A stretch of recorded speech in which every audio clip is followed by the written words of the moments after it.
Pada video ini kita akan membicarakan pengujian hipotesis untuk membandingkan rata-rata dua populasi pada saat contohnya saling bebas. Saya Bagus Hartono dari Prodi Statistika dan Sains Data IPB University. Ini adalah ilustrasi bagaimana kita melakukan pembandingan rata-rata dua populasi dan contohnya kita ambil saling bebas. Jadi misalnya kita ingin membandingkan rata-rata lama menonton televisi antara ibu-ibu dengan bapak-bapak, dan yang kita lakukan adalah kita ambil sampel nanti dari populasi ibu-ibu dan dari populasi bapak-bapak secara independen atau secara saling bebas. Jadi contoh yang didapatkan dari ibu-ibu tidak ada kaitannya dengan contoh yang kita dapatkan dari bapak-bapak. Jadi ibu-ibu yang terpilih tidak ada hubungannya dengan bapak-bapak yang terpilih. Demikian juga dengan sebaliknya. Kemudian dari setiap contoh itu nanti kita akan punya statistik yang kita akan jadikan dasar dalam proses pengujian hipotesis perbandingan antara rata-rata lama menonton ibu dan rata-rata lama menonton bapak-bapak. Ilustrasi yang lain adalah ketika kita ingin membandingkan apakah pemberian kredit usaha kepada UMKM mampu meningkatkan penjualan. Jadi kita punya dua populasi, yaitu populasi UMKM yang memperoleh kredit dan populasi UMKM yang tidak memperoleh kredit. Kemudian selanjutnya dari masing-masing kita ambil contoh, kita ambil sampel, dan berdasarkan data sampel itu kita lakukan pengujian hipotesis nanti apakah rata-rata nilai penjualan dari UMKM yang menerima kredit sama dengan rata-rata penjualan dari UMKM yang tidak menerima kredit. Dan ini sekali lagi adalah ilustrasi di mana contoh yang satu dengan contoh yang lain bersifat saling bebas. Jadi UMKM-nya kita pilih independen dari satu kelompok dengan kelompok yang lain. Bagaimana melakukan pengujiannya ketika kita bekerja dengan data yang contohnya kita ambil dengan cara seperti ini? Kalau kita ingin menguji perbedaan antara mu1 dan mu2, mu1 itu adalah rata-rata dari populasi yang pertama dan mu2 itu adalah rata-rata dari populasi yang kedua, maka ada tiga situasi yang mungkin kita temui. Yang pertama adalah ragam dari populasi pertama dan kedua dua-duanya diketahui. Atau yang kedua situasinya adalah tidak kita ketahui ragam tadi dan kemudian kita asumsikan keduanya bernilai sama. Yang ketiga adalah tidak kita ketahui ragamnya populasi tadi dan kita asumsikan ragamnya nilainya berbeda. Untuk situasi yang pertama, kalau sebaran datanya ini normal, jadi sekali lagi kita mengasumsikan bahwa kondisi yang kita miliki adalah datanya ini punya distribusi yang normal. Di situasi yang pertama kita bisa menggunakan uji Z, tetapi uji ini hampir tidak pernah dilakukan. Kenapa? Karena kita tidak punya informasi mengenai ragam. Jadi jarang sekali kita punya informasi mengenai ragam populasi, apalagi dua-duanya. Nah, situasi yang sering terjadi dalam prakteknya itu adalah yang nomor 2 dan nomor 3, di mana nanti kita akan menggunakan uji T. Meskipun dua-duanya sama-sama uji T, ada perbedaan nanti pada saat formulasi mendapatkan statistik uji. Ketika kita asumsikan ragamnya sama, variansnya sama, dan ketika kita asumsikan ragam atau variansnya berbeda. Uji T untuk contoh yang saling bebas ini memiliki statistik uji seperti ini. Jadi kita selisihkan rata-rata dari contoh yang pertama dengan yang kedua dikurangkan dengan nilai yang ada di hipotesis.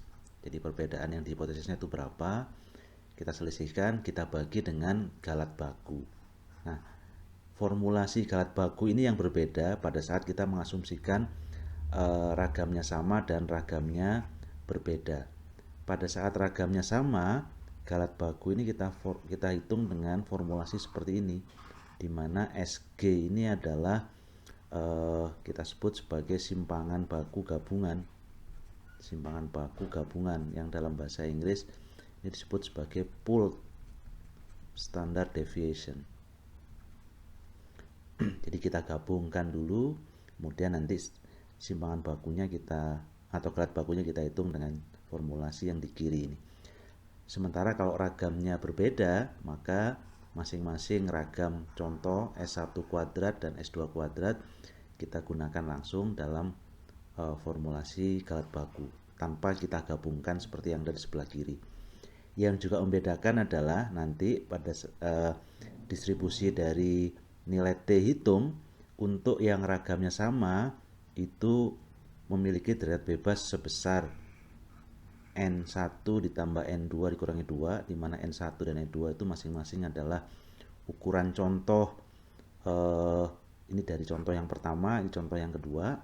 Sementara kalau mengasumsikan ragam yang berbeda, formula dari derajat bebas ini cukup panjang. Jadi derajat bebas ini disebut juga sebagai derajat bebas efektif, ini istilah yang sering digunakan, atau ada juga yang menyebutkan sebagai derajat bebas Satterthwaite. Jadi ini formulasi derajat bebasnya. Jadi kalau yang ragamnya sama sederhana menghitung derajat bebasnya, tapi kalau ragamnya berbeda penghitungan derajat bebasnya lebih kompleks. Cara menarik kesimpulannya serupa. Jadi kalau kita sudah mendapatkan statistik uji, kemudian derajat bebasnya sudah kita ketahui, maka kita bisa menentukan titik kritisnya dengan derajat bebas sesuai yang kita peroleh pada penjelasan sebelumnya tadi. Kemudian bagaimana menentukan terima atau tolak H0 terhadap hasil pengujian hipotesis itu, ini seperti halnya pengujian uji T yang lain. Jadi untuk ada 3 kondisi untuk one tail, ini yang kolom pertama dan kolom kedua, sementara yang paling kanan ini ketika two tail atau 2 arah. Jadi ketika 2 arah maka T hitungnya ini cara membandingkannya kita mutlakkan dulu, kemudian kita bandingkan dengan nilai titik kritis pada peluang alfa per 2. Sementara kalau satu arah ini peluangnya alfa, jadi bukan alfa per 2 karena satu arah. Untuk memperjelas apa yang kita bicarakan, kita berikan ilustrasi. Andaikan kita adalah seorang analis keuangan di suatu perusahaan sekuritas, kemudian kita ingin menguji apakah ada perbedaan dividen antara emiten di 2 bursa, yang satu adalah di NYSE, di New York Stock Exchange, dan yang kedua adalah di Nasdaq. Kemudian kita dapatkan seperti ini. Jadi misalnya dari New York Stock Exchange ada sebanyak 21, ini notasinya adalah N1, ukuran contohnya. Kemudian dari Nasdaq itu ada 25 emiten, N2, kemudian dari masing-masing kita dapatkan rata-ratanya sebesar 327 untuk NYSE, ini adalah X1 bar, X bar 1, sementara ini adalah X bar yang kedua. Dan selain rata-rata kita juga punya simpangan baku yang notasinya adalah S1 dan S2. Kemudian setelah itu kita ingin melakukan pengujian apakah ada perbedaan pada taraf nyata 5%. Jadi taraf nyatanya ini adalah 5%. Kita dengan mengasumsikan ragamnya sama.